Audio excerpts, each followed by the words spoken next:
করে বেক হইছে। এটা একটু বেশি সময় ধরে রাখছিলাম, এটার বেকিং যাবে তো ততক্ষণে তো আমার আম্মাকে ফ্রিজারে রাখতে হবে। হঠাৎ করে আমার আসসালামু আলাইকুম, কেমন আছেন সবাই? আমরা আলহামদুলিল্লাহ ভালো আছি। আজকে কুকিং দিয়ে ব্লগটা শুরু করলাম বিকালবেলা। আমি ওদিনকে পেস্ট্রির শিট কিনে নিয়ে এসেছিলাম, বা প্যাটিস যেটাকে বলে। তো আজকে ভাবলাম একটু প্যাটিসটা বানাই, যেহেতু শিট রেডি আছে তো ভিতরের পুরটা তো বানাতে হবে। তো ভিতরের পুরটা বানানোর জন্য যেহেতু চিকেনের একটা স্টাফিং দিব, তো এইখানে হলো আমি যে বাটারটাকে মেল্ট করে নিচ্ছি। আমি বাটারটা দিয়ে চিকেনের পুরটাকে রেডি করব। চিকেনটাকে আমি সিদ্ধ করে নিয়েছি। আর এরকম স্টাফিংগুলোতে পেঁয়াজের পরিমাণটা একটু বেশি দিলে খেতে মজা লাগে আর কি। তো এখানে আমি বেশ 1-1.5 কাপের মতো পেঁয়াজ দিয়ে নিয়েছি। বাটারটার মধ্যে পেঁয়াজটাকে এখন আমি ভেজে নিব। এটা আসলে একটু সিদ্ধ হয়ে আসলেই হবে, মানে এটাকে ওই ব্রাউন কালার করে ভাজার দরকার নেই, আর হবেও না যেহেতু বাটার অল্প। মানে এভাবে করেই করতে হবে। এই যে পেঁয়াজটা যখন এরকম হয়ে আসবে তখন এর মধ্যে আমি টুকটাক যে মশলা দেয়া যায় সেগুলো দিব।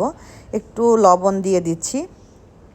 তারপরে এর মধ্যে আমি দিয়ে দিব হলো একটু আদা রসুনের পেস্ট, অল্প একটু মরিচের গুঁড়া দিয়ে দিলাম। আদা রসুনের পেস্টটা আমি আগেই দিয়ে দিয়েছি।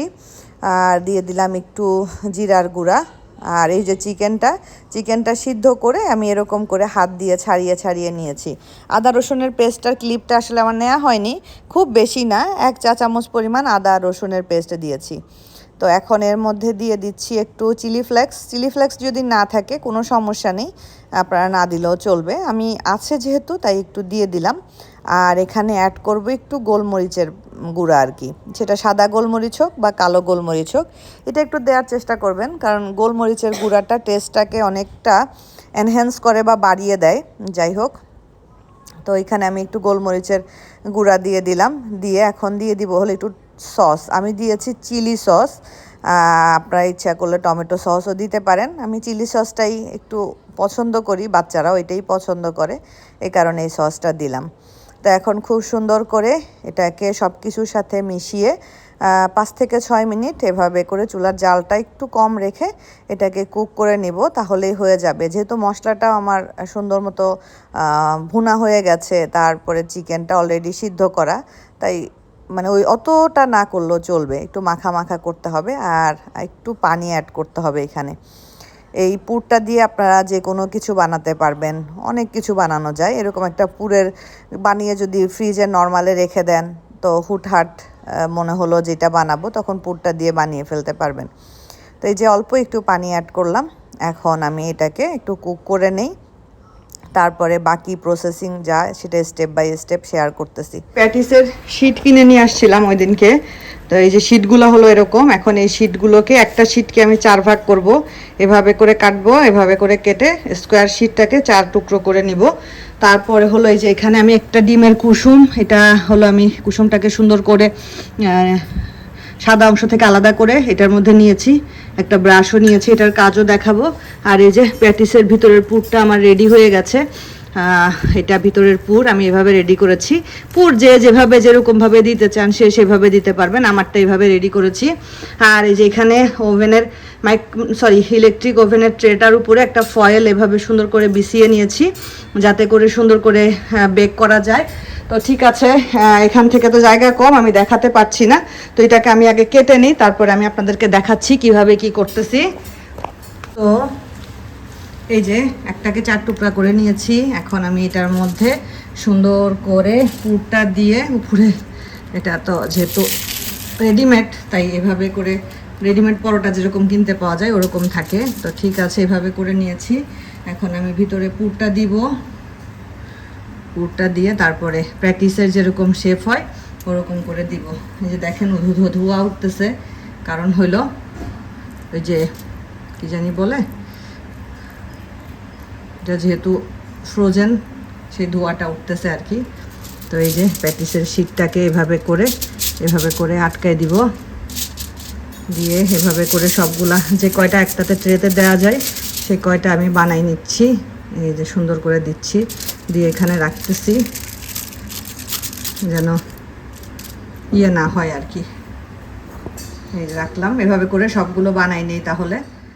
তো এই যে আমার প্যাটিস যে কয়টা বানানোর আমি বানিয়ে নিয়েছি, আর উপর থেকে এখন এই যে ডিমটাকে ব্রাশ করে দিচ্ছি। ডিমটা এইভাবে দেওয়ার কারণ হলো উপরে একটা সুন্দর কালার আসে, আর ডিমটা সাদা অংশ সহ দিলে ডিমটার আর কালার আসে না, শুধু কুসুমটাই দিতে হয়। এই জিনিসটা আমি অনেক পরে এসে শিখেছি। আসলে বেকিংয়ের ছোটোখাটো অনেক টিপস অ্যান্ড ট্রিক্স আছে যেগুলো ফলো করলে বেকিংটা ইজি হয় আর বেকিংটা সুন্দর হয়। আগে এক সময় এত বেকিং করেছি, মানে অনেক, ওইগুলো মনে পড়লে এখন মনে হয় যে হারে আমি তো কিছুই করি না এখন। যাই হোক, ওভেনটা কেনা হয়েছে, এটাতে অনেক কিছুই করা যায়, করিও টুকটাক। একদিন একটা আস্ত মুরগি গ্রিল করার ইচ্ছা আছে, কারণ ওভেনটা বেশ বড়, তো এখানে আস্ত মুরগি গ্রিল করলে সুন্দর হবে। আর গ্রিল করার জন্য সব কিছু ওভেনে দেয়াই আছে। দেখবা? আচ্ছা দেখবা, আজকে দেখবা? হ্যাঁ, শিওর? তুমি আর আমি দেখবো। আছে তো, নেটফ্লিক্স আছে, তুমি দেখছো? আছে তো ট্রেন টু, আমি দেখছি মনে হয় ট্রেন টু বুসান, আমি নিজেই দেখছি মনে হয়, আমি দেখছি আমার মনে হয়, আমি ভয় পাই না। আচ্ছা তোমার সাথে আমি আজকে রাতে দেখবো না, তো মেয়ে আর আমি হরর মুভি দেখবো রাত্রে, সেটার আলাপ আলোচনা চলতেছে। আর এই যে এখানে আমার প্যাটিসগুলো আসলে বাংলাদেশের মতো তো হয় না, বাংলাদেশের প্যাটিসগুলোর টেস্টই অন্যরকম। তো এই যে আমার প্যাটিসগুলো আস্তে আস্তে হচ্ছে আর কি, এই যে সুন্দর হচ্ছে, ওই যে ভাঁজগুলো একটু দেখা যাচ্ছে, ভালোই। আর একটু হোক, উপরের এই কালারটা একটু ব্রাউন কালার হয়ে আসলে দেন বের করে নিব। তো এই যে হয়ে গেছে প্যাটিসগুলা। হ্যাঁ, এটা গরম গরম খাইতে মজা লাগবে আর কি। ও বাবা, তুমি একটা খাইতে যাচ্ছিল? তো ঠিক আছে, সবগুলা তুলে এটার মধ্যে রাখি। কালারটাও সুন্দর আসছে, এই যে ডিমের কুসুমটা দেওয়ার জন্য এরকম সুন্দর একটা কালার আসছে আর কি।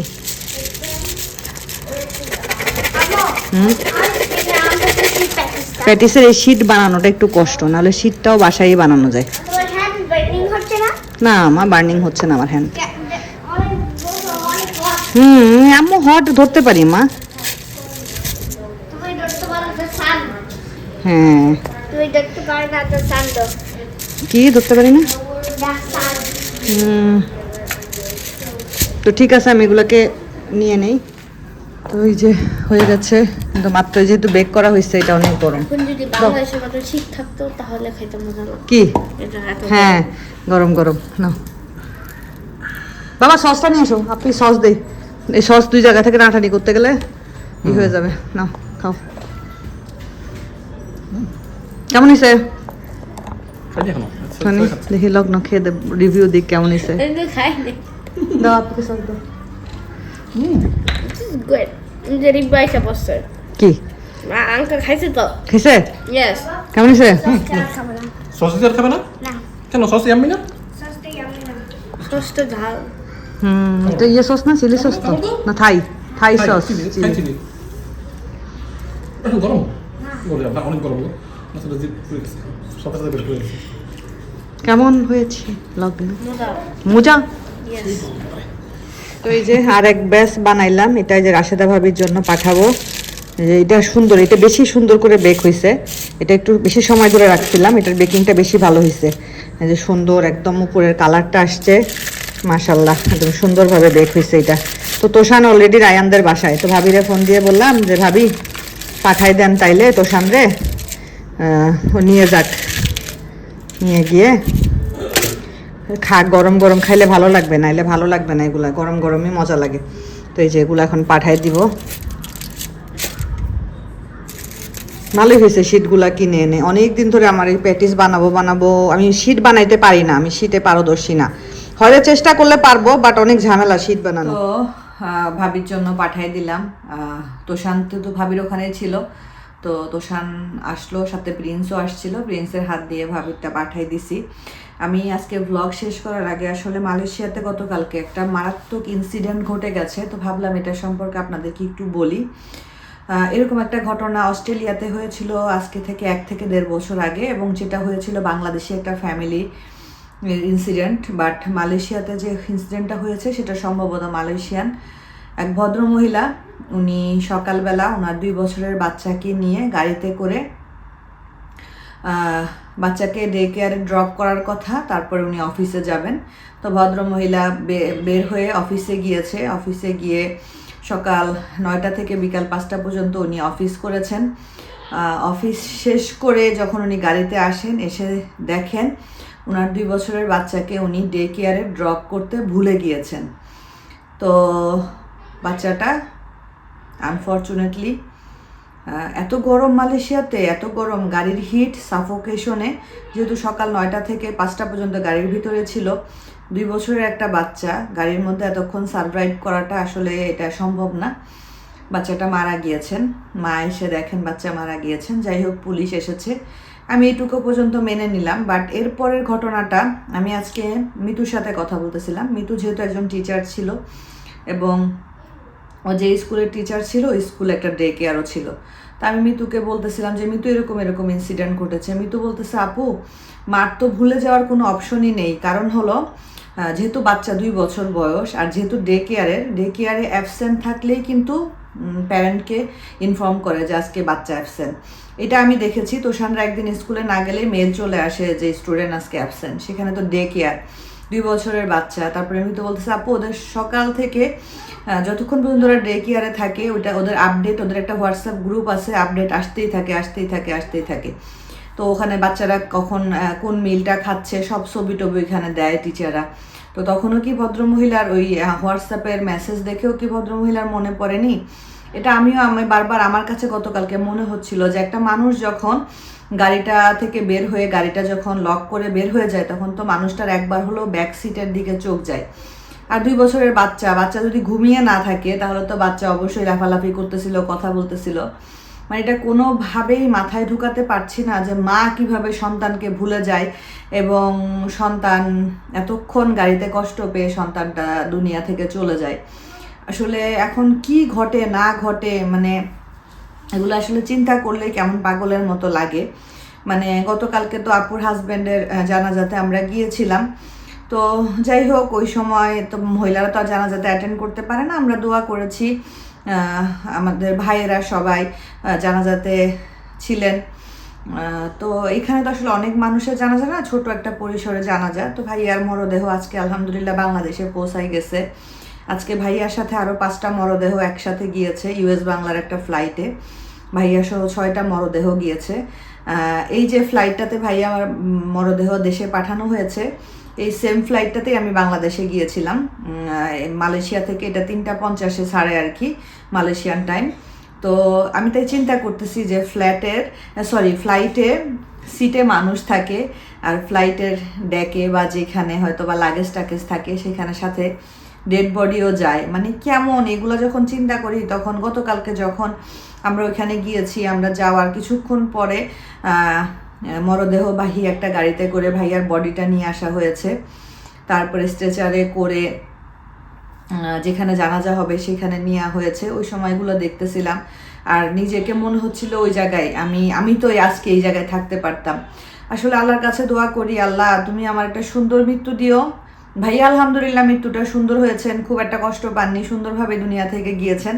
কিন্তু এই যে মানে প্রবাসে মারা গেলে এই যে ফর্মালিটিস দেশে পাঠানোর জন্য পোস্টমর্টম করা, ভাইয়ার পোস্টমর্টম বাসায় মারা গিয়েছে তো এই জন্য হয়েছে।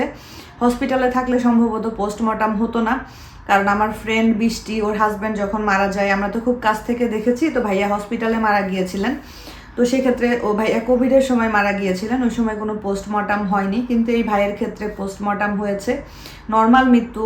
স্ট্রোক করেছেন ভাইয়া, যেহেতু 2টা কিডনি অকেজো ছিল, ডায়ালাইসিসের উপরে ছিল, তারপরেও পোস্টমর্টম করেছে। এটা নাকি রুলস, বাসায় মারা গেলে দেশে পাঠাতে গেলে পোস্টমর্টম করতেই হবে আর কি।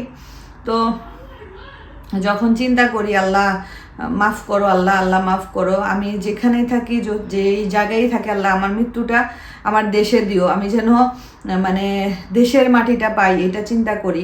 সত্যি কথা, মানে একটা মানুষ মারা যাওয়ার পরে তাকে যত দ্রুত সম্ভব আমাদের ইসলামে আছে কবরস্থ করে ফেলা উচিত। এই একটা কারণে আমি জানি না আল্লাহ আমাকে ওই সময় বুঝ দিয়েছিলেন। আমার ভাইয়া তোষানের বাবাকে বলতেছিল, তুহিন আমার বোনের জন্য যদি আমার 3 দিনও রাখতে হয় আমার মাকে, আমি ফ্রিজারে রেখে দিব। বাট হঠাৎ করে কেন জানি আমার মনে হইলো, কারণ আমি তো যেয়ে দেখতে পাইতাম, মানে আমি যাইতে আম্মুকে ফ্রিজারে রাখতেই হইতো। কারণ আমি যখন নিউজ পাই তখন আমার এখানে রাত 2টা, সকালের ফ্লাইটে কোনো সিট খালি নাই, সকালের ফ্লাইটে গেলেও ঢাকা নেমে আমাকে আমাদের বাড়ি পর্যন্ত যাইতে আমার রাত হয়ে যাবে। তো ততক্ষণে তো আমার আম্মাকে ফ্রিজারে রাখতে হবে। হঠাৎ করে আমার কেন জানি মনে হলো যে না, আমি এখন গিয়ে তো আমার মাকে সুস্থ দেখতে পাবো না। আমার মা তো আমার জন্য ওই দরজার সামনে আর দাঁড়ায় থাকবে না, আমাদের বাড়ির সামনে দরজার সামনে তো আমার মা আমার জন্য আর দাঁড়ায় থাকবে না। আমার মাকে আমি জড়ায় ধরতে পারবো না, আমার মা তো আমাকে বলবে না যে আমার মেয়ে আসছে। এগুলো তো কিছুই আমার সাথে হবে না। তাহলে কেন শুধু শুধু আমি আমার মাকে কষ্ট দিব? কেন শুধু শুধু আমার মার মৃতদেহটা আমার জন্য ফ্রিজারে রাখা হবে? আমাকে আল্লাহ মনে হয় এই বুদ্ধিটা দিয়েছেন, আল্লাহ আমাকে ওই মুহূর্তে এটা মাথার মধ্যে এনেছে। আমি বলেছি না, আমার জন্য রাখতে হবে না, তোমরা আমার মাকে, আমার আম্মা দুনিয়া থেকে খুব সুন্দরভাবে গিয়েছেন, খুবই সুন্দরভাবে গিয়েছেন। আমার আম্মা মৃত্যু যন্ত্রণা সবাইকে সহ্য করতে হবে। মৃত্যু যন্ত্রণা, মালাকুল মৌত যখন চলে আসে, আমরা চোখের সামনে যে মৃত্যু পথযাত্রী তিনি দেখতে পান, এটা আমাদের ইসলামে হাদিসে আছে। তো এই যন্ত্রণা আমাদের প্রিয় নবী হজরত মুহাম্মদ সাল্লাল্লাহু সাল্লাম সহ্য করেছেন। আর আমরা তো তার উম্মত, একদম খুবই নগণ্য আমরা, আমাদের গুনার তো শেষ নাই আসলে।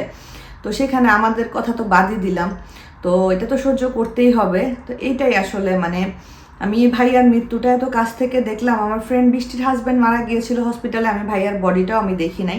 গতকালকে সবাই বডি মানে ভাইয়ার মরদেহটা সবাই দেখেছে জানাজার পরে, বাট আমি যারা পুরাশিদা ভাবি আমরা দেখি নাই। কারণ এমনি তো মানে মরদেহ তো এভাবে ছেলেদের মরদেহ মেয়েরা, মেয়েদেরটা ছেলেরা যদি মাহারাম না হয় ওইভাবে তো দেখা যায় না। আমরা যদিও বা মাহারাম আমরা মানতে পারি না, আমরা পর্দা ওইভাবে করতে পারি না, নর্মাল একটা শালীনতার মধ্যে থাকার চেষ্টা করি। আল্লাহ যদি তৌফিক দেন ইনশাআল্লাহ, আল্লাহ যেন আমাদেরকে ওইভাবে কবুল করে নেন, আল্লাহর কাছে এটাই দোয়া করি। আমরা সবাই যেতে হবে আজকে বা কালকে, আমাদেরকে আল্লাহ যেন ওইভাবেই কবুল করে নেন। তো ঠিক আছে, সবাই ভালো থাকবেন। আজকের মতো বিদায় নিচ্ছি, আল্লাহ হাফেজ।